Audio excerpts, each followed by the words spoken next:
Shalom saudara, selamat pagi, salam sukacita bagimu. Kembali kita berjumpa dalam Renungan Pagi, edisi Rabu 9 Juli 2025. Pagi ini kita akan membaca dan merenungkan 2 Raja-Raja pasal 5 ayat 19b sampai ayat 27. Marilah kita berdoa mohon hikmat dalam kuasa Roh Kudus. Pagi ini kami bersyukur kepadamu Bapa atas perkenaan Tuhan mengaruniakan kami kehidupan baru. Kami menyerahkan seantero kehidupan kami sebagai persembahan yang hidup di hadapan-Mu. Seraya dengan itu Tuhan, kami percaya bahwa hari ini menjadi hari yang penuh dengan kekuatan dan sukacita bagi kami. Karena itu isilah kami dengan kebenaran firman-Mu Tuhan, sehingga sungguh-sungguh hati kami dipenuhi oleh kuasa-Mu. Karuniakan kami hikmat ya Roh Kudus, agar kami memahami firman-Mu dengan benar. Dalam nama Tuhan Yesus Kristus kami berdoa. Amin. 2 Raja-Raja pasal 5 ayat 19b sampai ayat 27. Setelah Naaman berjalan tidak berapa jauh darinya, Gehasi hamba Elisa, abdi Allah itu berkata, "Sesungguhnya tuanku terlalu baik hati kepada Naaman, orang Aram ini, dengan tidak menerima persembahan yang dibawanya. Demi Tuhan yang hidup, sesungguhnya aku akan berlari mengejar dia dan menerima sesuatu darinya." Lalu Gehasi mengejar Naaman dari belakang. Ketika Naaman melihat ada orang berlari-lari mengejarnya, ia segera turun dari kereta untuk menemui dia dan berkata, "Baik-baikkah semuanya?" Jawabnya, "Semuanya baik. Hanya tuanku Elisa menyuruh aku mengatakan, baru saja 2 orang muda dari antara rombongan Nabi datang kepadaku dari pegunungan Efraim. Berikanlah kepada mereka setalenta perak dan 2 pasang pakaian." Kata Naaman, "Silakan, ambil 2 talenta." Naaman mendesak dia dan membungkus 2 talenta perak dan 2 pasang pakaian di dalam 2 kantong. Ia lalu memberikannya kepada 2 hambanya, dan mereka ini membawanya ke depan Gehasi.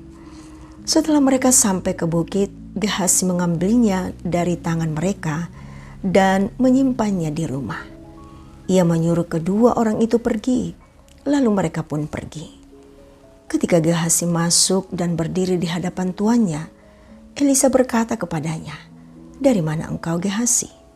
Jawabnya, "Hambamu ini tidak pergi kemana-mana." Tetapi kata Elisa kepadanya, "Bukankah hatiku ikut pergi ketika orang itu turun dari keretanya menemui engkau? Inikah saatnya untuk mengambil perak dan memperoleh pakaian, kebun zaitun, kebun anggur, kambing domba, lembu, budak laki-laki dan perempuan? Tetapi penyakit kulit Naaman akan melekat padamu dan kepada anak cucumu untuk selama-lamanya." Lalu Gehasi keluar dari hadapannya, ia kena penyakit kulit putih seperti salju. Amin. Mengejar harta, itulah tema kita saat ini. Saudara, harta adalah hal yang sangat berharga bagi manusia. Banyak orang berlomba-lomba untuk mendapatkannya. Tak jarang pula orang yang menghalalkan segala cara untuk memperoleh harta. Ada yang berebut harta dengan saudara, ada yang mencuri dan membunuh untuk merampas harta orang lain. Ada pula yang melakukan korupsi, seperti yang banyak sekali terjadi di negara kita. Mereka ingin mengejar harta dengan menghalalkan segala cara. Demikian pula yang muncul dalam hati Gehasi hamba Elisa. Timbul perasaan cinta harta dalam hatinya. Ia memanfaatkan keinginan Naaman untuk memberikan persembahan. Sekalipun Naaman sudah dalam perjalanan pulang ke negerinya, Gehasi berupaya untuk mengejarnya. Gehazi berbohong untuk mendapatkan harta dari Naaman. Gehazi mengatakan bahwa Nabi Elisa yang mengutusnya untuk meminta harta. Naaman menyambut baik permintaan itu dan memberikan 2 talenta perak dan 2 pasang pakaian. Gehazi sangat senang. Ia kembali ke rumahnya untuk menyimpan harta yang telah diperolehnya. Harta yang tidak seharusnya ia kejar dan dapatkan. Elisa sadar akan hal tersebut, lalu memberikan hukuman kepada Gehazi. Penyakit kulit Naaman melekat pada Gehazi sebagai hukuman karena mengejar harta dengan berdusta. Saudara yang diberkati Tuhan, kita semua menginginkan harta atau uang dalam hidup kita. Kita bekerja keras untuk bertahan hidup. Tetapi tak jarang kita tergoda seperti Gehazi yang mengejar harta dengan tidak benar. Kita berbohong, menyingkirkan rekan kerja, mengambil yang bukan hak kita, yang biasa kita sebut dengan korupsi. Tuhan mau kita bekerja keras memperoleh harta dengan benar dan menggunakannya untuk kemuliaan Tuhan.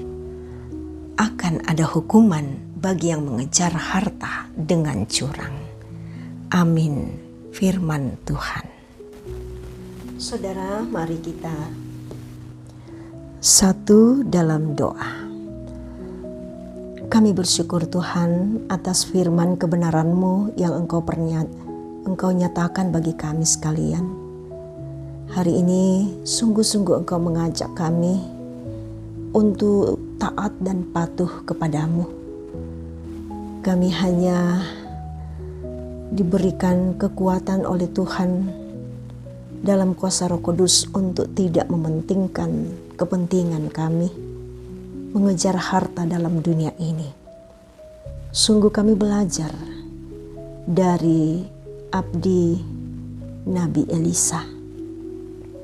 Ya Roh Kudus, tuntun kami agar kehidupan kami ini sungguh-sungguh berada di dalam kualitas kebenaran-Mu Tuhan. Kami serahkan kehidupan kami kepadamu hari ini Tuhan. Kiranya kami dikuatkan mengerjakan segala tugas tanggung jawab kami, baik di rumah, di luar rumah, tempat kerja kami, tempat kami menuntut ilmu, tempat kami untuk menyatakan pelayanan kepadamu. Roh Kudus menolong kami, semuanya kami nyatakan untuk memuliakan Engkau. Kami yang berada dalam kelemahan tubuh, dikuatkanlah kami Tuhan. Kami yang berduka cita, dihiburkanlah kami. Kami yang berada di dalam berbagai gumul, diberikan semangat di dalam kuasa Roh Kudus. Kami selaku anggota jemaat tetap menyerahkan kehidupan kami kepadamu. Kami selaku anggota masyarakat tetap menyerahkan kehidupan kami kepadamu, sehingga kami tetap memberi yang terbaik bagi bangsa dan negara kami. Kami berdoa bagi pemerintah kami. Tuhan memberikan hikmat yang asalnya daripadamu saja untuk memenuhi hati dan pikiran mereka, sehingga para pemerintah boleh sungguh-sungguh menjalankan tugas tanggung jawab sebagaimana amanah daripadamu saja Tuhan. Ya Bapa di sorga, dimanapun kami berada, yang menyatu dalam renungan pagi pada saat ini, dikuatkanlah dan diberikan semangat. Dan hamba berdoa semuanya terberkati di dalam kuasa dan kasih-Mu. Ini penyerahan kami kepadamu Bapa. Ampunkanlah segala salah dosa kami. Dalam nama Tuhan Yesus Kristus kami berdoa. Amin. Saudara, terimalah berkat Tuhan. Tuhan memberkati engkau dan melindungi engkau. Tuhan menyinari engkau dengan wajah-Nya dan memberi engkau kasih karunia. Tuhan menghadapkan wajah-Nya kepadamu dan memberi engkau damai sejahtera. Amin. Demikian kebersamaan kita dalam renungan pagi saat ini. Tuhan memberkati kita.